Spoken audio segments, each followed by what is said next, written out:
We've been looking at polarity of bonds and specifically looking at how elements that are near fluorine here that have high electronegativities can pull on the electrons and end up forming these bond dipoles. So now we're going to take those bond dipoles and scale them up to a bigger level and look at polarity of molecules. So these bond dipoles that we've been drawing occur when there's an electronegativity difference between atoms. So we're looking at, say, hydrogen bonded to fluorine. And these show that there's uneven sharing, so there's more electrons here, and I have partially charged atoms. Now, a molecular dipole, I'm going to use a different color for as we talk about it. To get a molecular dipole then, that will indicate that there's uneven sharing of electrons in an entire molecule. So this bond dipole was just in a bond, but this is kind of scaling it up, giving us a bigger picture perspective. So this leads to partially charged areas on a molecule and contributes to intermolecular forces, which is what we're going to do in Chapter 10. We're going to focus on very small molecules, and so there's 3 possible molecule outcomes that we can look at. In order to solve these molecule dipole problems, first we need to draw the Lewis structure correctly. Then we have to put the molecule in the right shape. Then we have to draw those bond dipoles. And once I've got bond dipoles, that is going to enable me to figure out if I have a molecular dipole. And just a little side note that'll mean more to you later, symmetrical bonding tends to lead to non-polar molecules. So if you have symmetry, you tend to share well. So let's start with a very simple molecule over here with my twins, my H bonded with H here. So these atoms we saw before have no bond dipole. They're sharing electrons evenly.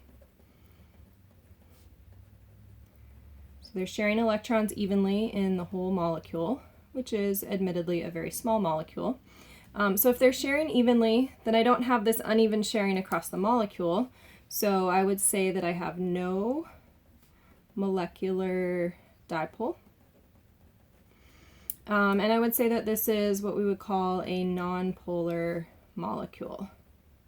In other words, if we go back to our electric fields here that we looked at, it's nonpolar, so it has no preference for a positive side or a negative side. It just kind of floats around.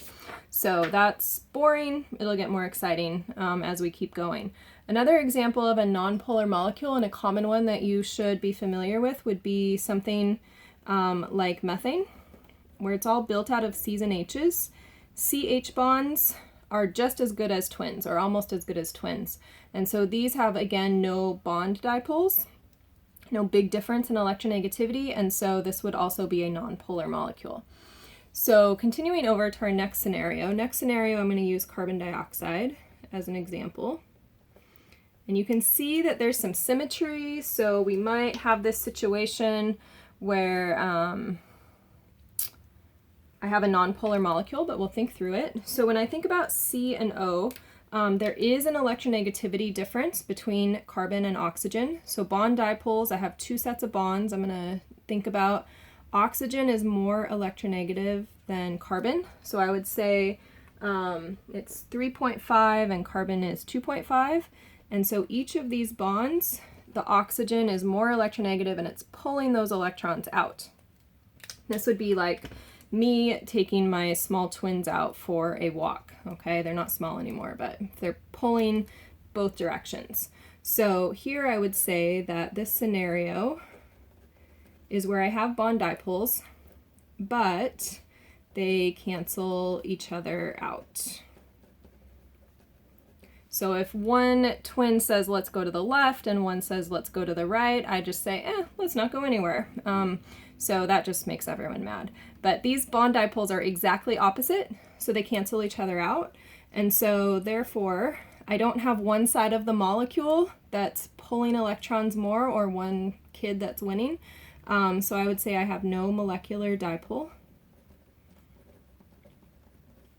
And as a result, I would also say this is a nonpolar molecule. So no molecular dipole is exactly the same as saying it's a nonpolar molecule, all right?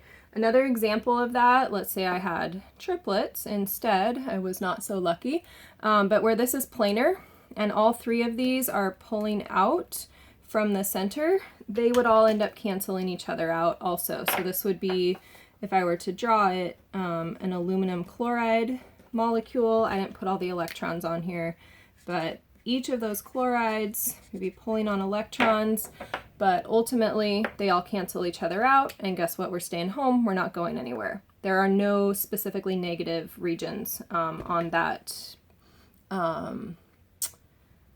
molecule. Last of all, I really want to use that pink pen, right? So last example we're going to look at is water.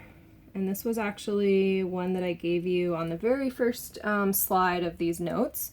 So if I have water, I can look at my electronegativities on the small table here, and I can see that oxygen's electronegativity is 3.5 and hydrogen's is 2.1. So that means that oxygen is pulling on those electrons, and my bond dipoles always have to parallel those bonds, okay? So here I see bond dipoles. You don't actually need two, you just need at least one. So I have a bond dipole or dipoles that do not cancel. In other words, this would be like both kids say, hey, let's go to the park today, or both kids say, hey, let's go to the beach today. So now they're in agreement, they're pushing the same direction. And so what that results in is my electrons are shared unevenly in the molecule. And a synonym for that is to say that I have a molecular dipole, and a synonym for that would be to say that I have a polar molecule. So how does that change my picture? Well, I would say, hey, we are in agreement, if I take the average of those two arrows, that electrons will hang out up here at the top of the arrow, and it'll be more positive on this side of the molecule. And so what I just drew in pink is a molecular dipole, which is the same as saying I have a polar molecule. One more example of that would be this formaldehyde molecule, which I'll draw over in the margin here. So this would be carbon to an oxygen, a couple of hydrogens. First, you always have to figure out your bond dipoles. C and H, honorary twins, always. They share evenly. Carbon to oxygen, we could look up our electronegativities and see oxygen's more electronegative, so it's going to pull electrons. Well, as a result, this means that in my molecule as a whole, I'm pulling electrons up towards the oxygen, so this would be my molecular dipole. If I have that big pink arrow, it's my molecular dipole, and I have a polar molecule. So we always want to think about our shape, and then our bond dipoles, and then our molecular dipole, and then those will fit into one of these three categories here. So what you want to do now is practice, practice, practice. You want to go back to one of your earlier slides, slide 10, I believe, and add bond dipoles and molecular dipoles wherever they would apply. So I just drew out a couple of these. If I look at, say, this nitrate ion, where I have oxygen pulling from the nitrogen, that looks like this scenario here where it's flat and all of these tugs will cancel out. And so I am not able to draw the pink arrow, and I would say that this molecule is nonpolar. All right, we already did water.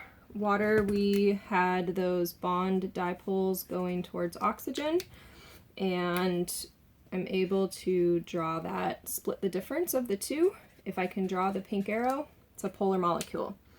How about CH4? Are any of those bonds polar? They're not. So if we're sharing electrons evenly, no bond dipoles, then this would be nonpolar. All right. Couple more. NH3. So here, nitrogen, if you look up electronegativities, nitrogen's going to have a higher one. It's going to be pulling those electrons. On this geometry, it looks something like this. And I picture 3 cheerleaders throwing that one girl usually who goes flying up high in the air. I couldn't be a cheerleader to save my life, but these three, if they all push in and up, the net of that is that we have a net dipole going straight up, okay? The reverse of that, if all three of these were pulling down, would be that our net dipole would go straight down. And a net dipole or a molecular dipole are the same thing. So this would be a polar molecule, and you can envision electrons coming straight up through the middle there. One more with a little hint for you. So this molecule, when you go to draw it, you're going to put it into a tetrahedral shape. And my hint for you is to keep these chlorines close together. And you'll see if you built it, we're allowed to do that. So let's just